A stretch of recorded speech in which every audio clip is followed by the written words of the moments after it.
ખોડિયા માં ચામુંડ બાપુ 9 લાખ લબડિયાળી મા ભગવતી એવી માવડીઓ જેના કુળમાં હોય કાંઈ ઘટે નહીં.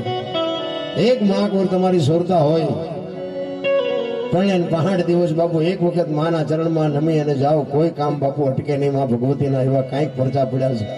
અમારે ત્યાં એક મોડી તાલુકાનું એક ગામડું છે નાનું એવું, ત્યાં વર્ષો પહેલાની એક વાત, આ માતાજીનો પ્રસંગ છે એટલે મને વાત યાદ આવી એટલે કહું છું. માં મેલડીનું એક સ્થાનક છે અને એ વર્ષો પહેલા એક બાદર કરી અને એક ભુવાજી હતા. એ વખતે રાજાશાહી હતી અને ધાંગધ્રા સ્ટેટમાં કંઈક ચોરી થઈ, ધાંગધ્રા સ્ટેટની હદમાં, અને વાયા વાયા વાત કંઈક ભુવાજીનું નામ માલિકોને આવી ગયું અને ભુવાજીને બાપુ જેલમાં પૂરે. ભુવાજી નિર્દોષ છે, કાંઈ જાણતો નથી વાતમાં, અને જેલમાં પુરાય ભાઈ. અને માં ભગવતી મેલડીને યાદ કરે, હે માં, માં ઈ કે મારો કાંઈ વાંક નથી, ગુનો નથી, દોષ નથી, હું તો એક પામર છું, તારો એક પાવળિયો છું. હું એક તારો દીવો ધૂપ કરું છું અને મને જે મળે મજૂરી કરીને મારું પેટ ભરું છું, અને મારી માથે આ દશા. જેલમાં બાપુ ખાવાનું પીવાનું બંધ કર્યું, અન્નજળનો ત્યાગ કરી અને માં ભગવતીનું સ્મરણ કરે છે. જેલમાં પડ્યો એક દી એક રાત, બીજો દી બીજી રાત થઈ અને માં ભગવતી એના સપનામાં આવે છે અને કહે છે કે વાદળ જાગસ, કે માં જાગું, હું શું ફેર પડે આમ. એ કે અદાવતી તારું નામ આપ્યું છે, તું આવ્યો છું, પણ હું તને સવારે નિર્દોષ ન છોડાવું તો હું મેલડી નહીં, તું સમજ લેજે. બાદરની આંખમાંથી બાપુ ચોથા રાહુડા પડે છે કે માં છોડાય કે ન છોડાય, પણ હવે આમાં મારું તો બોલાઈ ગયું ને. એ કે સવારે તને પ્રમાણ વાળી વાત કરી અને તને છોડાવું તો, એ કે સવારમાં તને છોડાવે એ રાજાના દીકરો જ બાપુ મેળીએ ચડે ને ડાબો પગ જો ભાંગી ન નાખું તો માનજે કે મેલડીએ છોડાવ્યો તો. સવારમાં તને છોડાવ્યા પછી તું બહાર નીકળ અને ધોળી ગા તને હામી મળે તો માનજે કે મેલડીએ છોડાવ્યો. અને ગામના પાદરમાં પગને એક બાપુ દીકરી માથે પાણીની હેલ ભરીને હાલી આવતી હોય, માનજે કે મેલડીએ તને છોડાવ્યો. કે બસ માં મારે બીજા કોઈ પ્રમાણ જોતા નથી. સવારમાં નક્કી થયું કે ભુવાજી તો નિર્દોષ છે ને છોડી મૂકો. અને બાપુ હજી છોડવાની વાત કરતા દીકરો બાપુ મેળીએથી પડ્યો, પગ ભાંગ્યો, બહાર નીકળ્યો, ગા હામી મળી, બહાર નીકળ્યો ને બાપુ હેલ ભરીને દીકરી હામી મળી, ઘરે આવતો રહ્યો. દરબાર વિચાર કરે કે ભુવાજીને માથે અન્યાય થયો છે, એના દીકરાનો પગ ભાંગ્યો, હવે આ દીકરાને લઈ જઈને ભુવાજી પાસે જવાય.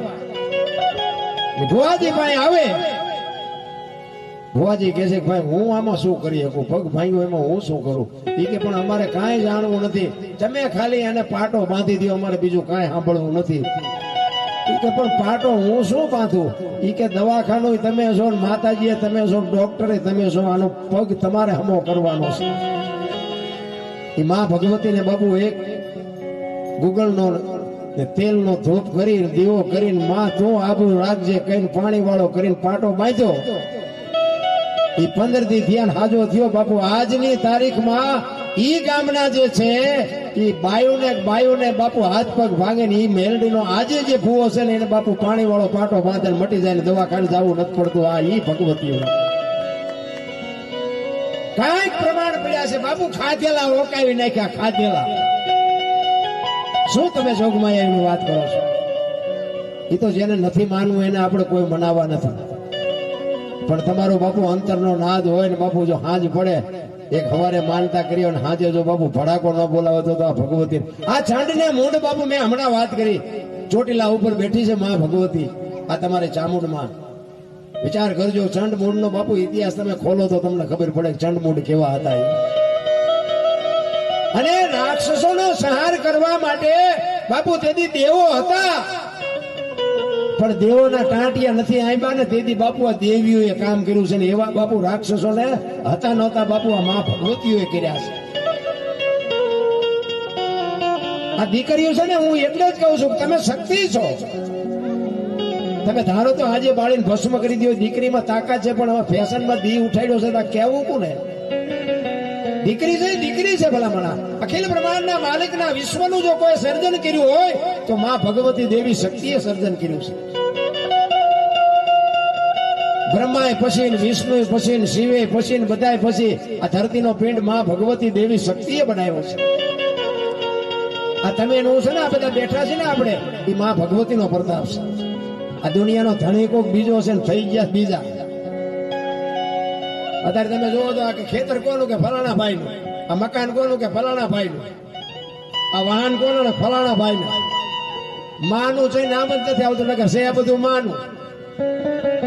આ માનું સમર્પણ છે. એક તમને કહી દો, ત્યાગ છે ને, ત્યાગ, ત્યાગ કોને કહેવાય? અહીંયા 500 રૂપિયા ઉડાડો તો ત્યાગ કહેવાય? ત્યાગ, એને ત્યાગ ન કહેવાય. આ દીકરી બાપુ છે ને, જન્મ ક્યાં હોય એનો? એના બાપના ઘરે 18 વર્ષ સુધી રહી હોય, અને બાપ જેથી લગ્ન કરે ને, હરફ કાંચડી ઉતારીને વિયોજન એમ દીકરી હોય જાય કે હવે આ ઘર મારું નથી બાપુ, એ ત્યાગ એનું નામ કહેવાય. પારકા પોતાના કરે. એક રૂપિયો બાપુ મા બાપાએ માંગ્યો નથી, અને બાપની સંપત્તિમાં દીકરીએ કોઈ દી કોર્ટે ચડીને બાપુ દાવો નથી કર્યો કે મારા બાપે મારા ભાઈઓને વેચ્યું, મને નથી આપ્યું. બાપુ આજની તારીખમાં દીકરીનો રેકોર્ડ છે, કોઈ બાપ પાસે માંગ્યું નથી. આને દીકરી કહેવાય, આને સમર્પણ કહેવાય. 50 વીઘા જમીન હોય, 2 દીકરા હોય ને 1 દીકરી હોય તો 25 વીઘાના 2 જ ભાગ પડે. દીકરીનો કેમ ભાગ નથી પડતો? દીકરીનું સંતાન નથી.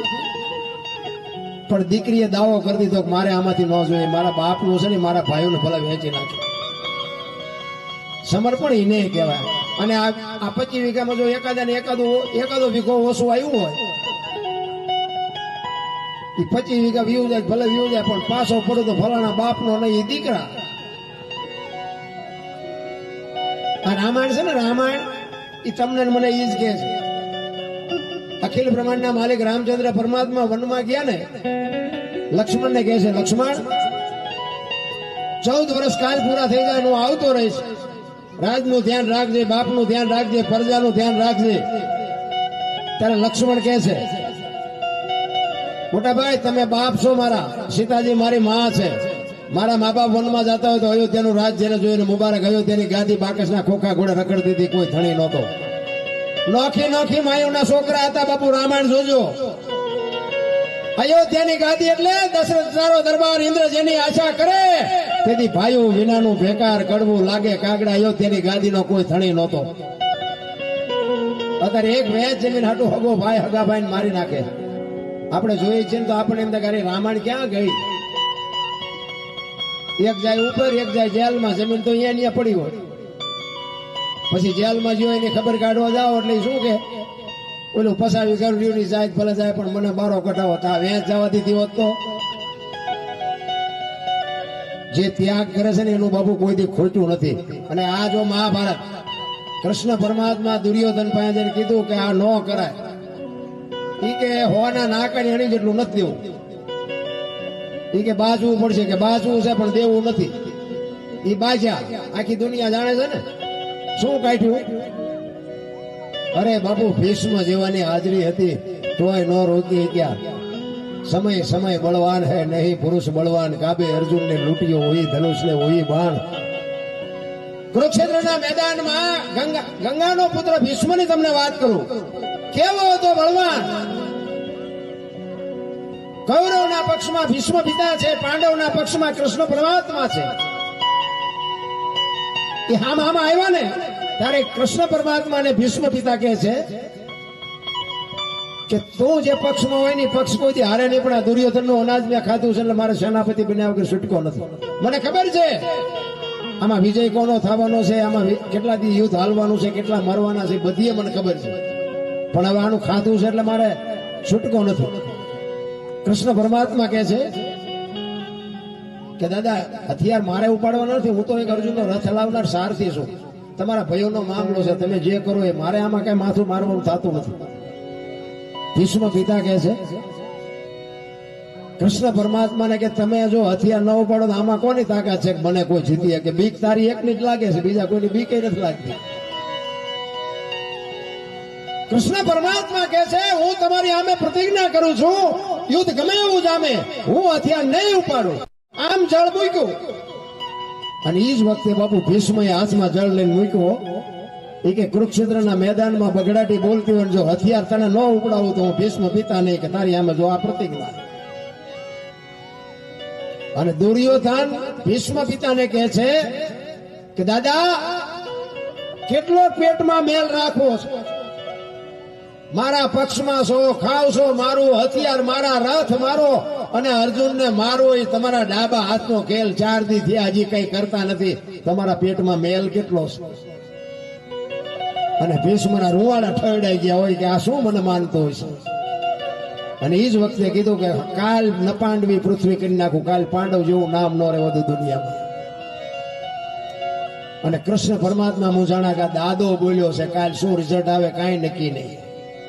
કારણ કે ભીષ્મ તો ઓળખતા જ, કૃષ્ણ પરમાત્મા તો ભીષ્મને ઓળખતા જ હોય ને કે આ કોણ છે. દ્રૌપદીને કીધું કે ભીષ્મ પિતા પાસે જઈને આશીર્વાદ લઈ આવો.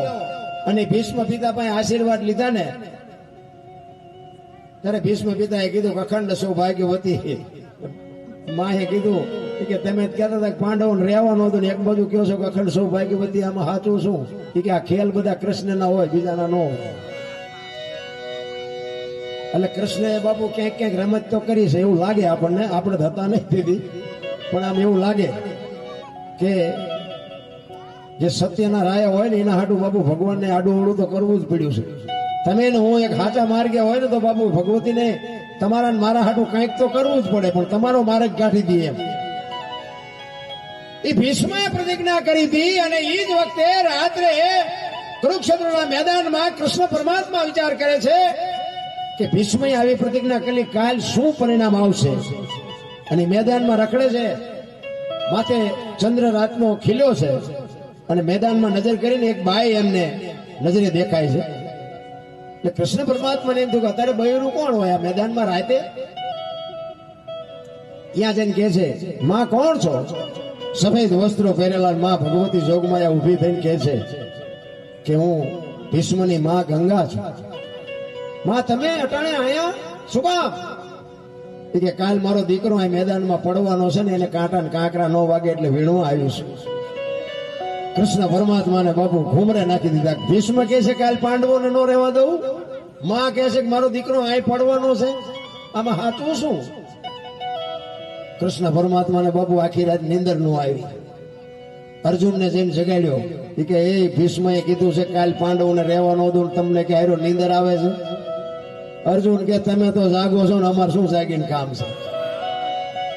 અને આપણો ધણી જાગતો હોય ને પછી આપણે ઉજાગરા કરવાની જરૂર ન હોય. રામ ઈ કે હું તો જાગું છું પણ તમને કઈ ચિંતા નથી, કે બધી ચિંતા તને એમ હોપી છે. તું જીતાડી દો તું, હારાઈ દો તું, મારી દો તું, જીવાડી દો તું.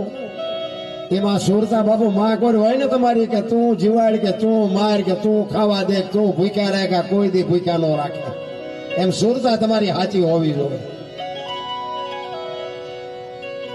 હવારમાં રાત્રે કૃષ્ણ પરમાત્માએ અર્જુનને કીધું કે કાલ યુદ્ધમાં રથની આગળ તારે શિખંડીની આગેવાની રાખવાની.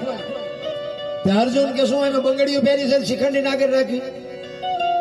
કૃષ્ણ કે ભાઈ હું કહું એમ કહીને ને કે ભીષ્મ કરી નાખશે દડે રમે એવું, ભાઈ શિખંડીને રાખજે. કે હજી તને ખબર જ નથી ભીષ્મ કોણ છે. અને હવારમાં બે રથ આમાં આવ્યા. નારાયણ કોર કાઢે ભલે ઉજ્યા ભાણ, ભાણ તું હારા ભામણા જીન મરણ લગમાણ, એ રાખજે કસબ રાહુલ ઉજો તું હનુમાન, દારા ગયા ગરવણ જળાળ જળાળ કિરણો બીડો પાથરવા. આમાં રથ આવીને ઉભા રહ્યા. અને આમ અર્જુન નો રથ અમે જોયું ને ભીષ્મએ તો શિખંડીને આગળ રાખ્યો. તરત જ ભીષ્મએ હથિયાર મૂકી દીધા કે એ તમારી જાતનો બાયલાઓને આગળ રાખીને મારી સામે લડવા આવ્યા છો. એ હથિયાર મૂક્યા અને કૃષ્ણએ અર્જુનને કીધું કે માર બાણ. ઈ કે પણ હથિયાર મૂકી દીધા. કે એટલે જ કહું છું નગર તમારી કોઈ તાકાત નથી ભીષ્મને તમે હરાવી શકો. ઈ રૂએ રૂએ બાણ માર્યા અને ભીષ્મ પડ્યા. કૃષ્ણ અને અર્જુન બે બાપુ ન્યાય ગયા. અને ઈ જ વખતે બાપુ ગંગામાં પ્રગટ થયા હો ન્યા. થકેલ ત્રાંબા જેવી આંખો આમ કૃષ્ણની સામે જોઈને કીધું, મધુસૂદન મારા દીકરાને તે દગો કરીને મરવો નહીં. કે તે અર્જુન ને આગળ શિખંડીને રાખ્યો તો ને એ જગ્યાએ કદાચ તું ઉભો હોત ને તોય તને ખબર પડત કે ગંગાના ધાવણમાં કેટલી તાકાત છે, કેવી જનેતા છે. ધરાવીને ધાનનો નીપજે કોડવીને માડું ન હોય, જેળ જકરા નીપજે જેની જનેતા ઓથલ હોય. કેવી માં કેવી છે બાપુ, વિચાર તો કરો તમે. એવા તમારા મારી સામે ઇતિહાસ પડ્યા છે, પણ હવે આપણને કાંઈ મગજમાં બેહતું જ નથી. આવું કાંઈ હોય જ નહીં. લ્યો આ વાત જ આખી ઠોળી નાખે આપણે. આખી રાત આપણે રાયડું પાડી હોય ને તો ઠીક, હવે આવું હોય જ નહીં, આવું બધું હોતું. લ્યો એવું પૂરું. મહાપુરુષો તમે જુઓ, છોકરા કાપ્યા, બૈરા આપ્યા, ઝેર પીધા, જેલમાં જ્યાં, હોળીએ ચડ્યા, તેલમાં તળાણા, એમ નામ બાપુ આ બધું મળ્યું છે. આપણે દુનિયાના બૂસ મારતા હોય કે આખી દુનિયા થોડી બૂસ મારતી હોય. આપણે ભક્તિ ન કરતા હોય આખી દુનિયા ન કરતી હોય. અને તત્વની વાત છે. તમારા ને મારા દેહ છે ને, દેહ એક 5 તત્વનો બનેલો છે. તમને એક જ વાત કરું કે તમારો મારો દેહ બન્યો, એક આપણે ઝાડવું વાવ્યું, એક જગ્યાએ ઝાડવું હોય, બિયારણ વાવો, છોડવો થાય, મોટું ઝાડ થાય, પણ હોય તો એક જ જગ્યાએ ને. તો તમારો અને મારો મા બાપનો વાવેલો આ છોડવો છે, આવે તારે વેચનો હોય અને આ 5-6 ફૂટનો થાય, આવડું મોટું ઝાડવું હરતું ફરતું, બાપુ આના મૂળિયા ક્યાં? અરે જોવાની જરૂર છે. અત્યારે કોઈનો દેહ દુર્ગંધ નથી મારતો, અને એમાંથી બાપુ એક તત્વ એવું નીકળી જાય અને 2 દીમાં જો આ દેહ દુર્ગંધ મારી જતો હોય તો આપણે જોવું ન જોઈએ કે અત્યારે આ ઉટકીને સાપસો કોણ રાખે છે, જોવું ન જોઈએ. આ હું કહું હળીએ ચડ્યા છે, હાલો રણુજા જવું છે, હાલો દ્વારકા જવું છે, હાલો સોમનાથ જવું છે, જાઓ. અને જો કાંઈ મળે, અમે તો ગોકુળમાં ગયા હતા 4-5 ભાઈબંધ ફરવા. એક બાપુ બેઠા હતા, નાનો એવો હિંડોળો, કૃષ્ણ ભગવાનની માલપા મૂર્તિ. એમાં અંદર જ્યાં કીધું કંઈક હશે જોવાનું. બાપુ બેઠેલા, મને કે બેસી જાઓ. અમે બધા બેસી ગયા. એ કે 100 રૂપિયા લાવો. શેના? એ કે કાનુડાને હિસકો નાખવાના. હવે મેં કીધું અમારા 100 રૂપિયા બગડે ને કાનુડા નીંદર બગડે, ભલે હું તો. એ કે નાસ્તિક લાગો. મેં નાસ્તિક છે તેમાં તો કાનુડો અહીંયા દ્વારકા વ્યુ આવ્યો, અહીં કઈ છે નહીં, અહીં તો આટો મારવા આવ્યો. કાનુડો તમારી ભેગો છે. આવીને આવી દુકાનો બધે નાખીને બેઠા છે, કાંઈ છે નહીં. એક જગ્યાએ ગયા હતા કે 20 રૂપિયા આપો. મેં શેના? એ કે ટોકરો વગાડવાનો. મેં કહું અમારા રામજી મંદિરમાં 4 ટીંગાય છે, થરાઈ સુધા નહીં વગાડ્યું. એટલે આમ નામ જ હાલે બધું, કાંઈ છે નહીં. રામ દુનિયા જોવા જેવી છે, એમાં ના નહીં, દુનિયા જોવા જેવી છે. ક્યાંય ન જવું એવી મારી વાત નથી, પણ તમારે જો કાંઈ મેળવવું હોય તો મળે કાંઈ નહીં. ખોટી વાત. મેં ખટારો આંક્યો, હિન્દુસ્તાન બાપુ આખું રખડી આવ્યું. કોઈ રાજ્ય મારું જોયા વગરનું બાકી નથી. બધું મેં જોયું અને જોવા જેવું છે. કેવા માણસો છે, કેવા મકાન છે, કેવો ધંધો છે, કેવી ગરીબી છે, કેવી અમીરી છે, કેવા વાહન છે, બધું જોવા જેવું છે. બાકી તમને એમ થાય કે આપણે તિરુપતિ જઈને ભગવાન રૂબરૂ વાત કરી, ના કોઈ વાત નથી કરતું. બહુ બધે મથ્યા એમ કોઈ વાત નથી કરતું. આપણે આ ગામની રામજી મંદિરની મૂર્તિ હોય ને એવી જ્યાં છે. આ ચામુંડમાની મૂર્તિ આ છે ને, પછી તમે દુનિયાને છેડે જાવ તો આ જ હોય. આ વાત કરતી હોય ત્યાં વાત કરે, આ ન કરતી હોય ત્યાં ન કરે. આટા મારવાની એ જરૂર જ નથી. બાકી દુનિયા જોવા જેવી છે, એમાં બે મત. કેવું દુનિયા માણસો કમાય છે, કેવું ખાય છે, શું કેવી ગરીબી છે, કેવી અમીરી છે, જોવા જેવું ખરું. બાકી બીજું કઈ છે નહીં. એટલે કે બાકી મહાપુરુષોએ તો તમને કીધું ક્યાંય આટા મારવાની જરૂર નથી. આપણા મેં હમણાં વાત કરી, શ્વાસ હાલે છે ને, એ તમારો ના મારો સ્વર છે ને, એ જ ઈશ્વર છે, બીજો કોઈ ઈશ્વર છે નહીં.